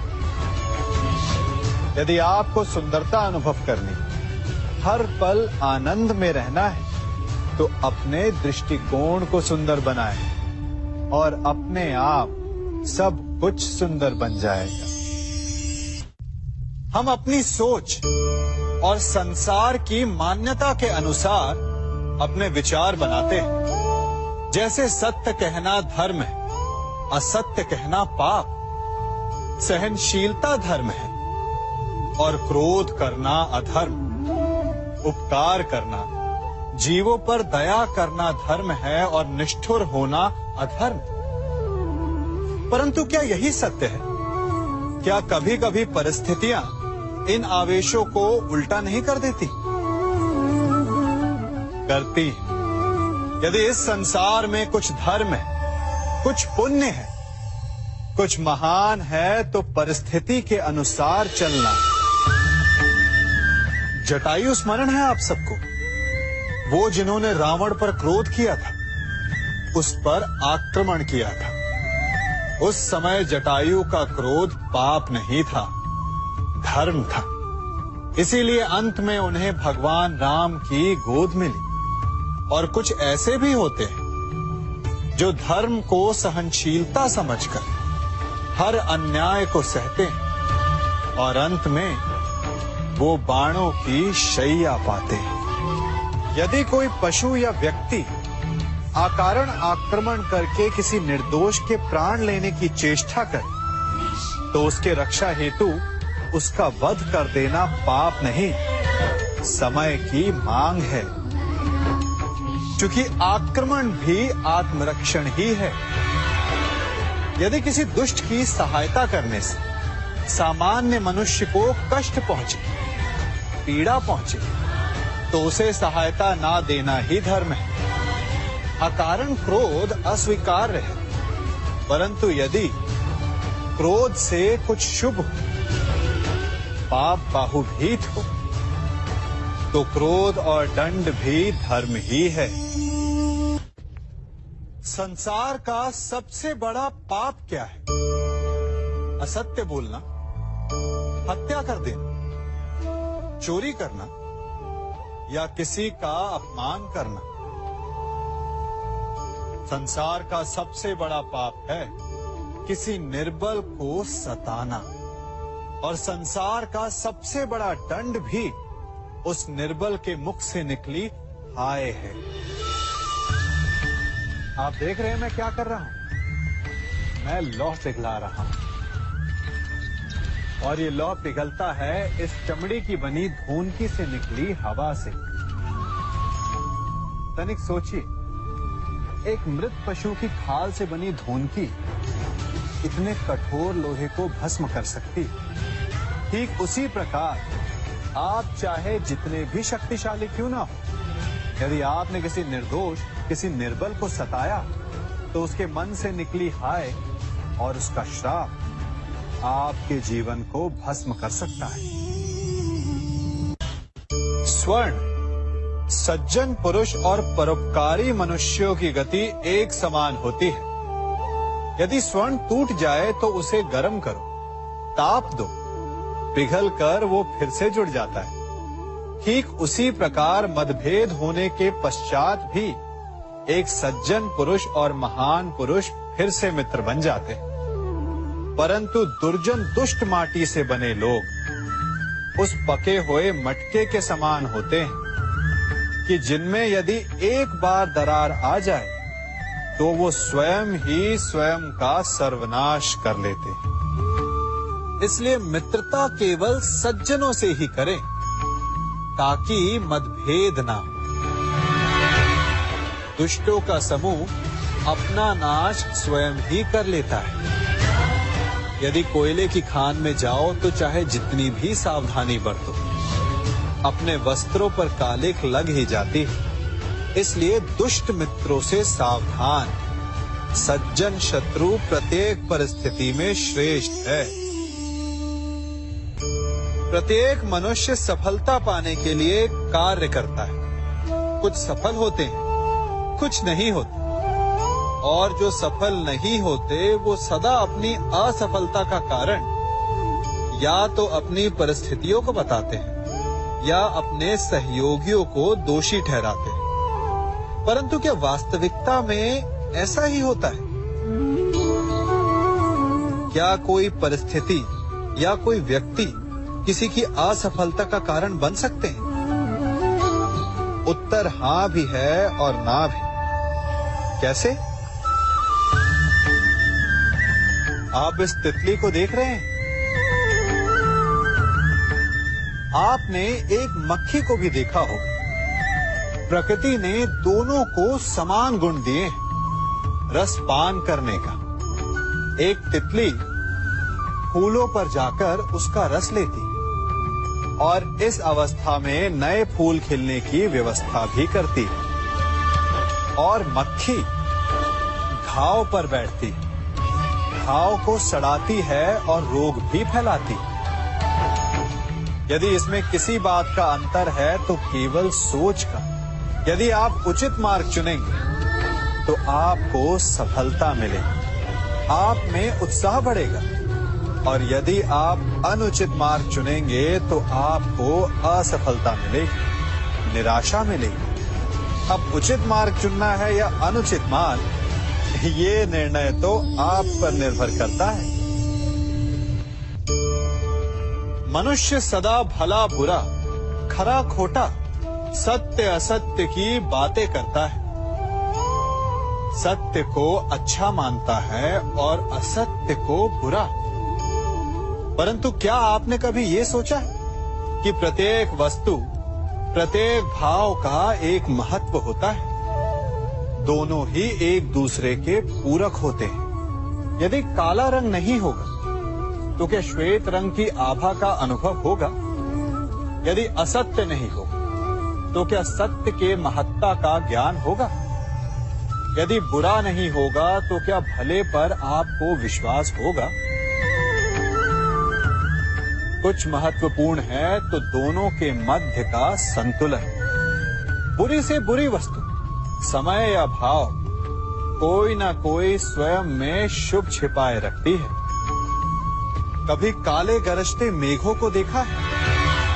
उसके किनारे भी एक स्वर्णिम आभा होती है। उसी प्रकार यदि आपके जीवन में बुरा समय आए तो आपको अपने सच्चे मित्रों की पहचान हो जाती है। तो बुरे समय में निराश ना हो, उसमें भी कुछ शुभ खोजने का प्रयास करें और धीरे धीरे सब कुछ आपके जीवन में स्वतः शुभ हो जाएगा। संसार में सबसे महत्वपूर्ण क्या है? दृष्टि या दृष्टिकोण, समझ या सोच? सामान्यतः मनुष्य की दृष्टि और सोच में अधिकतर वो वस्तु, वो घटनाएं, वो भाव श्रेष्ठ हैं जो हमें आनंद दे, और जो हमें आनंद नहीं देते उन्हें हम दुखदाई मान लेते हैं। परंतु दृष्टिकोण और सोच को यदि एक भिन्न कोण से देखें तो परिस्थितियां भिन्न सिद्ध हो सकती हैं। जिस प्रकार भीषण गर्मी हमें सुहाती नहीं, परंतु वही गर्मी सागर और नदियों के जल को वाष्पित करती है और हमें मनोरम वर्षा का आनंद देती है, उसी प्रकार भीषण परिश्रम के पश्चात हमें सफलता मिलती है, इच्छा के पश्चात हमें हमारा लक्ष्य मिलता है। तो सदा स्मरण रखिएगा कि दुख और पीड़ा से भागे नहीं, क्योंकि यही भविष्य में आने वाले सुख का मूल है। जब भी आपने यात्रा की होगी तो अवश्य अपने मार्ग के आसपास कुछ रिक्त स्थान देखे होंगे, कुछ खेत देखे होंगे, कोई ना कोई भूमि का टुकड़ा अवश्य देखा होगा। कुछ स्थान ऐसे होते हैं जहां पेड़ लगे होते हैं, जहां माली बड़े प्रेम से उन्हें बोता है, उन्हें सींचता है, और कुछ स्थान ऐसे भी होते हैं जहां बिना माली के खरपतवार उग जाते हैं, कुछ अन्य पौधे उग जाते हैं। माली द्वारा उगाए वृक्ष हमें ठंडी छाया देते हैं, हमें फल देते हैं, ईंधन के लिए लकड़ियां देते हैं, और बिना परिश्रम के उपजित खरपतवार यदि कुछ करते हैं तो ये कि वो भूमि को बंजर बनाते हैं। हमारा मन भी रिक्त भूमि की भांति होता है। यदि अपने परिश्रम से उसमें सुविचारों के बीज डालोगे तो फलदायक विचार उपजेंगे, और यदि उसे रिक्त छोड़ दिया तो खरपतवार की भांति अनुपयोगी विचार आपके मन को अपना घर बना लेंगे, आपके मन को मैला कर देंगे, उसे बंजर कर देंगे। अब निर्णय आपका है कि आपको सुविचार देने वाला मन चाहिए या कुंठा देने वाला।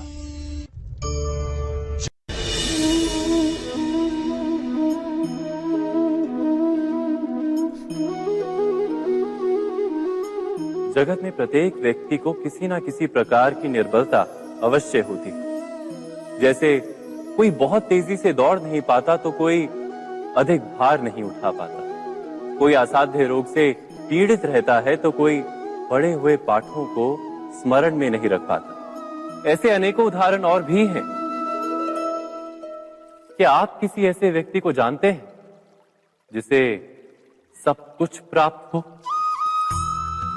और हम जीवन की उस एक निर्बलता को जीवन का केंद्र मानकर जीते हैं? इस कारणवश हृदय में दुख और असंतोष रहता है सदा। निर्बलता मनुष्य को जन्म से अथवा संजोग से प्राप्त होती है, किंतु उस निर्बलता को मनुष्य का मन अपनी मर्यादा बना लेता है। किंतु कुछ व्यक्ति ऐसे भी होते हैं जो अपने पुरुषार्थ और श्रम से उस निर्बलता को पराजित कर देते हैं। क्या भेद है उनमें और अन्य लोगों में? क्या आपने कभी विचार किया है? सरल सा उत्तर है इसका।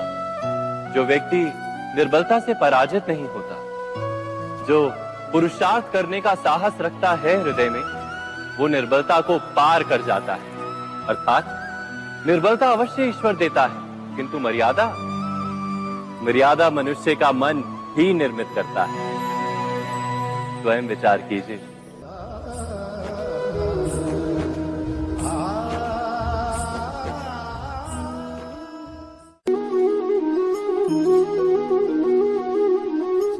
भविष्य का दूसरा नाम है संघर्ष। हृदय में आज इच्छा होती है और यदि पूर्ण नहीं हो पाती तो हृदय भविष्य की योजना बनाता है।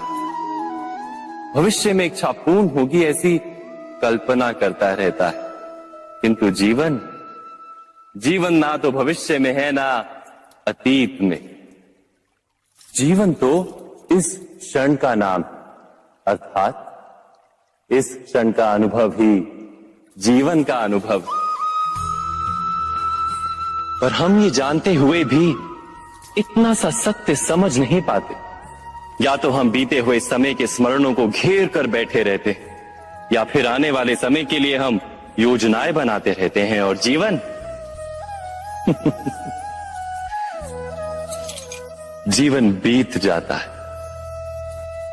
एक सत्य यदि हम हृदय में उतार लें कि ना हम भविष्य देख सकते हैं, ना ही भविष्य निर्मित कर सकते हैं, हम तो केवल धैर्य और साहस के साथ भविष्य को आलिंगन दे सकते हैं, स्वागत कर सकते हैं भविष्य का। तो क्या जीवन का हर पल जीवन से नहीं भर जाएगा? स्वयं विचार कीजिए।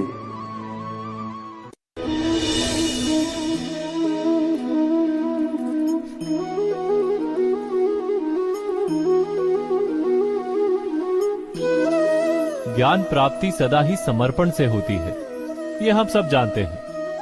किंतु समर्पण का वास्तविक महत्व क्या है? क्या हमने कभी विचार किया? मनुष्य का मन सदा ही ज्ञान प्राप्ति में विभिन्न बाधाओं को उत्पन्न करता है। कभी किसी अन्य विद्यार्थी से ईर्ष्या हो जाती है, कभी पढ़ाए हुए पाठों पर संदेह जन्मता है। और कभी गुरु द्वारा दिया गया दंड मन को अहंकार से भर देता है। नहीं, क्या ऐसा नहीं होता? न जाने कैसे कैसे विचार मन को भटकाते हैं, और मन की इसी अयोग्य स्थिति के कारण हम ज्ञान प्राप्त नहीं कर पाते। मन की योग्य स्थिति केवल समर्पण से निर्मित होती है। समर्पण मनुष्य के अहंकार का नाश करता है, ईर्ष्या, महत्वाकांक्षा आदि भावनाओं को दूर कर हृदय को शांत करता है और मन को एकाग्र करता है। वास्तव में ईश्वर की सृष्टि में ना ज्ञान की मर्यादा है, ना ज्ञानियों की। गुरु दत्तात्रेय ने तो गाय और श्वान से भी ज्ञान प्राप्त कर लिया था। अर्थात विषय ब्रह्म ज्ञान का हो या जीवन के ज्ञान का या गुरुकुल में प्राप्त होने वाले ज्ञान का, उसकी प्राप्ति के लिए गुरु से अधिक महत्व है उस गुरु के प्रति हमारा समर्पण। क्या ये सत्य नहीं?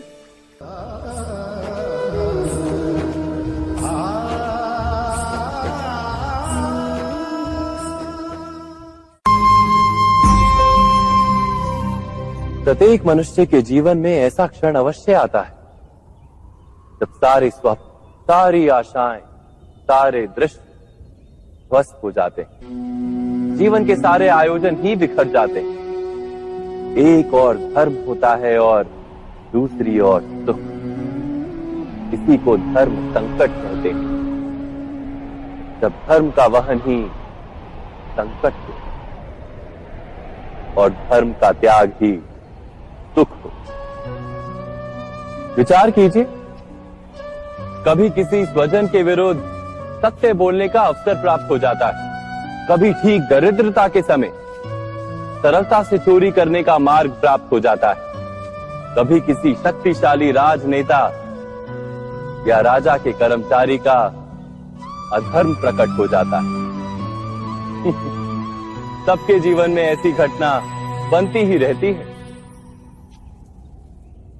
अधिकतर लोग ऐसे किसी क्षण को धर्म संकट के रूप में जान ही नहीं पाते। हमें किसी प्रकार के संघर्ष का अनुभव ही नहीं होता। सहजता से सुख की ओर खींचे चले जाते हैं, जैसे मक्खी गुड़ की ओर खींची चली जाती। वास्तव में धर्म संकट का क्षण ईश्वर के निकट जाने का क्षण होता है। यदि हम संघर्षों से भयभीत ना हो, सुख की ओर आकर्षित ना हो, अपने धर्म पर दृढ़ रहे, तो ईश्वर का साक्षात्कार दूर नहीं।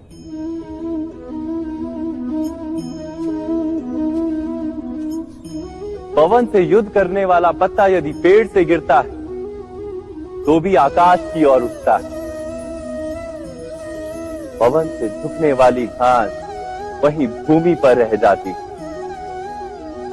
अर्थात धर्म संकट से यदि हम संकट को ही टाल दें तो सुख तो मिलता है, जीवन बढ़ता है, किंतु क्या चरित्र नहीं टूटता? क्या आत्मा दरिद्र नहीं हो जाती? क्या ईश्वर से अंतर नहीं हो जाता? स्वयं विचार कीजिए। दो व्यक्ति जब निकट आते हैं तो एक दूसरे के लिए सीमाएं और मर्यादाएं निर्मित करने का प्रयत्न अवश्य करते हैं। हम यदि सारे संबंधों पर विचार करें तो देखेंगे कि इन सारे संबंधों का आधार यही सीमाएं हैं जो हम दूसरों के लिए निर्मित करते हैं। और यदि अनजाने में भी कोई अन्य व्यक्ति इन सीमाओं को तोड़ता है तो उसी क्षण हमारा हृदय क्रोध से भर जाता है। इन सीमाओं का वास्तविक रूप क्या है? क्या हमने कभी विचार किया? सीमाओं के द्वारा हम दूसरे व्यक्ति को निर्णय करने की अनुमति नहीं देते। अपना निर्णय उस व्यक्ति पर थोपते हैं, अर्थात किसी की स्वतंत्रता का अस्वीकार करते हैं। और जब स्वतंत्रता का अस्वीकार किया जाता है तो उसका हृदय दुख से भर जाता है। और जब वो सीमाओं को तोड़ता है तो हमारा हृदय क्रोध से भर जाता है। क्या ऐसा नहीं होता?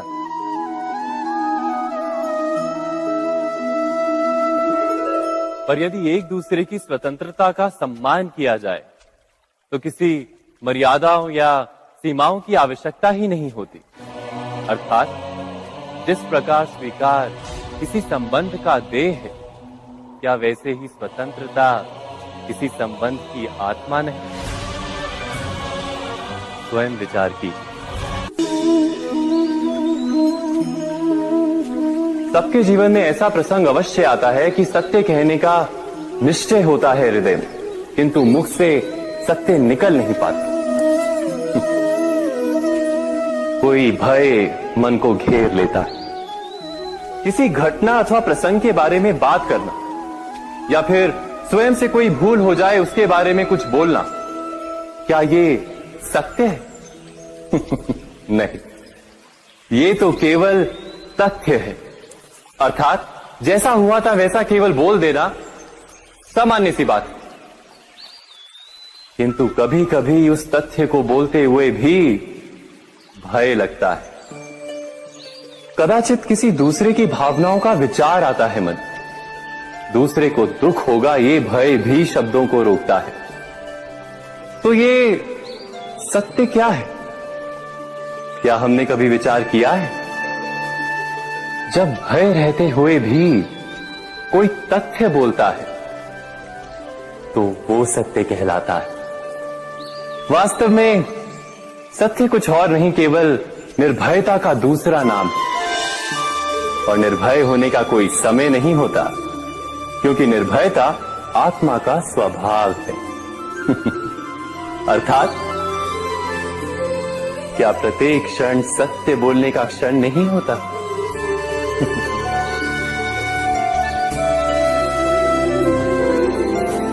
स्वयं विचार कीजिए।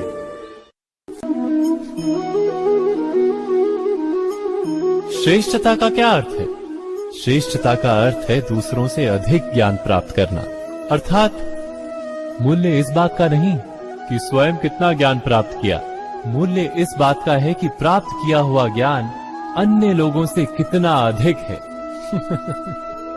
अर्थात श्रेष्ठता की इच्छा ज्ञान प्राप्ति को भी एक स्पर्धा बना देती है। और स्पर्धा में विजय अंतिम कब होती है?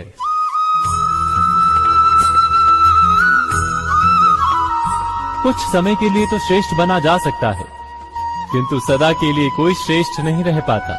फिर वही असंतोष, पीड़ा और संघर्ष जन्म लेता है। किंतु श्रेष्ठ बनने के बदले यदि उत्तम बनने का प्रयत्न करें तो क्या होगा? उत्तम का अर्थ है कि जितना प्राप्त करने योग्य है वो सब प्राप्त करना, किसी से अधिक पाने की इच्छा से नहीं, मात्र आत्मा की तृप्ति हेतु कुछ प्राप्त करना। उत्तम के मार्ग पर किसी अन्य से स्पर्धा नहीं होती, स्वयं अपने आप से स्पर्धा होती है। अर्थात उत्तम बनने का प्रयत्न करने वाले को देर अबेर सारा ज्ञान प्राप्त हो जाता है, बिना प्रयत्न के ही वो श्रेष्ठ बन जाता है।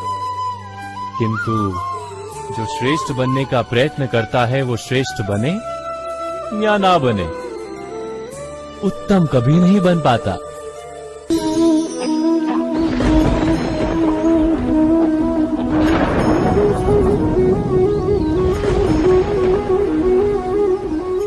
सपनों और पूर्व आभासों के आधार पर हम भविष्य के सुख दुख की कल्पना करते हैं। भविष्य के दुख का कारण दूर करने के लिए हम आज योजना बनाते हैं। किंतु कल के संकट को आज निर्मूल करने से हमें लाभ मिलता है या हानि पहुंचती है? ये प्रश्न हम कभी नहीं करते। सत्य तो ये है कि संकट और उसका निवारण साथ जन से, व्यक्ति के लिए भी और सृष्टि के लिए भी। नहीं, आप अपने भूतकाल का स्मरण कीजिए, इतिहास को देखिए। आप तुरंत ही ये जान पाएंगे कि जब जब संकट आता है तब तब उसका निवारण करने वाली शक्ति भी जन्म लेती है। यही तो जगत का चलन है।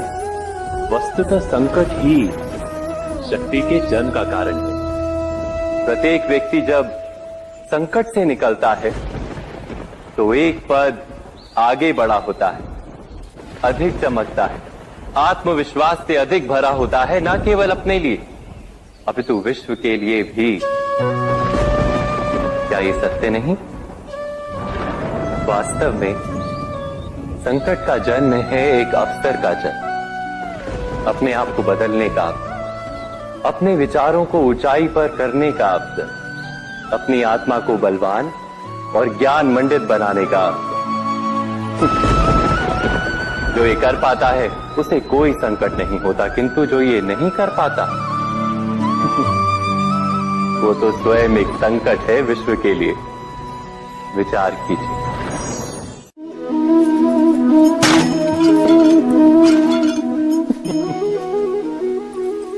कभी कभी कोई घटना मनुष्य के जीवन की सारी योजनाओं को तोड़ देती और मनुष्य उस आघात को अपने जीवन का केंद्र मान लेता। पर क्या भविष्य मनुष्य की योजनाओं के आधार पर निर्मित होते हैं? नहीं। जिस प्रकार किसी ऊंचे पर्वत पर सर्वप्रथम चढ़ने वाला उस पर्वत की तलाई में बैठकर जो योजना बनाता है, क्या वही योजना उसे उस पर्वत की चोटी तक पहुंचाती है?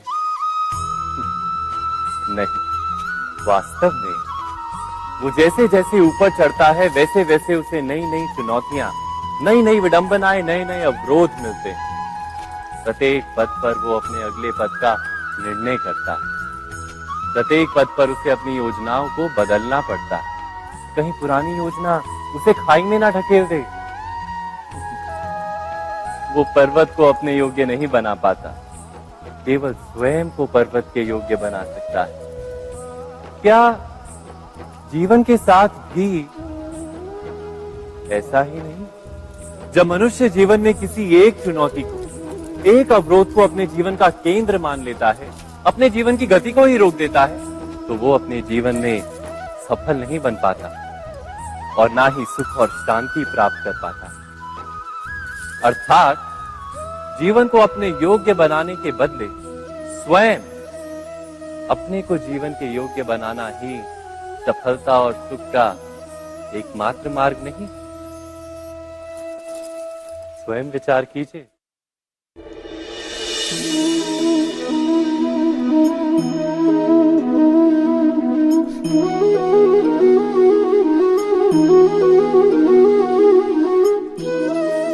जीवन का हर क्षण निर्णय का क्षण होता है। प्रत्येक पद पर दूसरे पद के विषय में कोई निर्णय करना ही पड़ता है और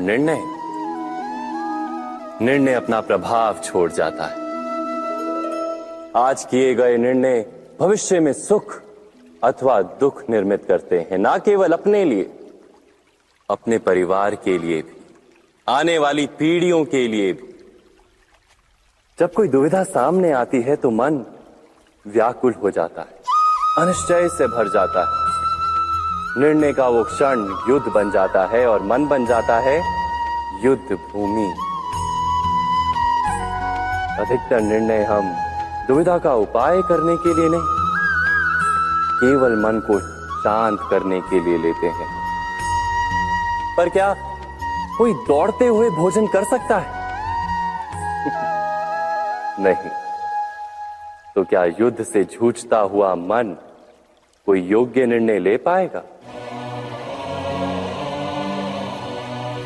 वास्तव में शांत मन से जब कोई निर्णय करता है तो अपने लिए सुखद भविष्य बनाता है, किंतु अपने मन को शांत करने के लिए जब कोई निर्णय करता है तो वो व्यक्ति भविष्य में अपने लिए कांटों भरा वृक्ष लगाता है।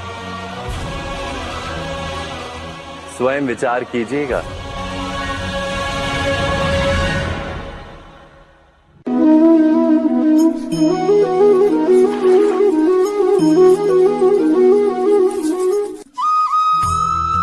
जीवन में आने वाले संघर्षों के लिए जब मनुष्य स्वयं को योग्य नहीं मानता, जब उसे अपने ही बल पर विश्वास नहीं रहता, तब वो सद्गुणों को त्याग कर दुर्गुणों को अपनाता है।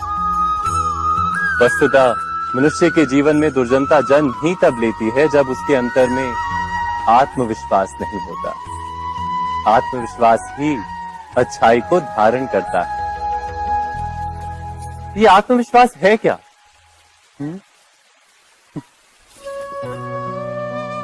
जब मनुष्य ये मानता है कि जीवन का संघर्ष उसे दुर्बल बनाता है, तो उसे अपने ऊपर विश्वास नहीं रहता। वो संघर्ष के पार जाने के बदले संघर्ष से छूटने के उपाय ढूंढने लगता है। किंतु जब वो ये समझता है कि ये संघर्ष उसे अधिक शक्तिशाली बनाते हैं, ठीक जैसे व्यायाम करने से देह की शक्ति बढ़ती है, तो प्रत्येक संघर्ष के साथ उसका उत्साह बढ़ता है। अर्थात आत्मविश्वास और कुछ भी नहीं, मन की स्थिति, जीवन को देखने का दृष्टिकोण मात्र है। और जीवन का दृष्टिकोण तो मनुष्य के अपने वश में होता है। स्वयं विचार कीजिए।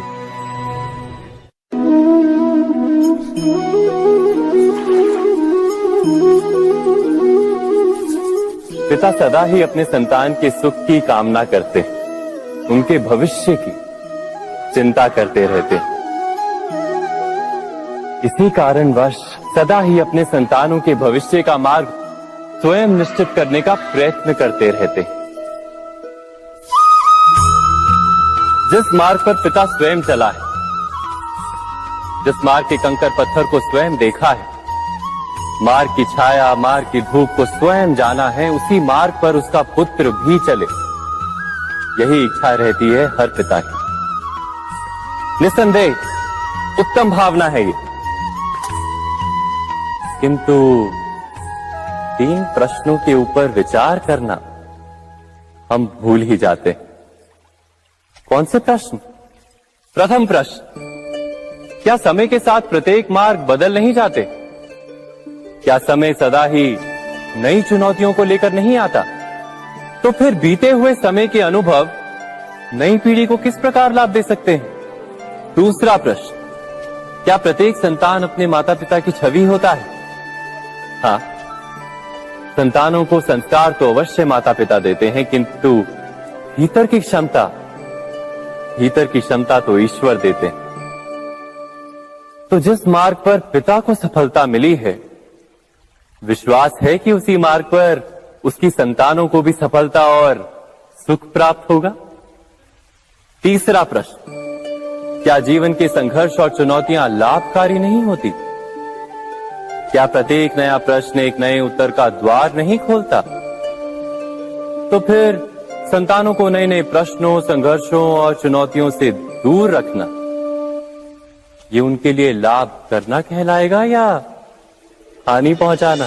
अर्थात जिस प्रकार संतान के भविष्य का निर्माण करने के बदले उसके चरित्र का निर्माण करना श्रेष्ठ है, वैसे संतानों के जीवन का मार्ग निश्चित करने के बदले उन्हें नए संघर्षों के साथ जूझने के लिए मनोबल व ज्ञान देना अधिक लाभदायक नहीं होगा? स्वयं विचार कीजिए।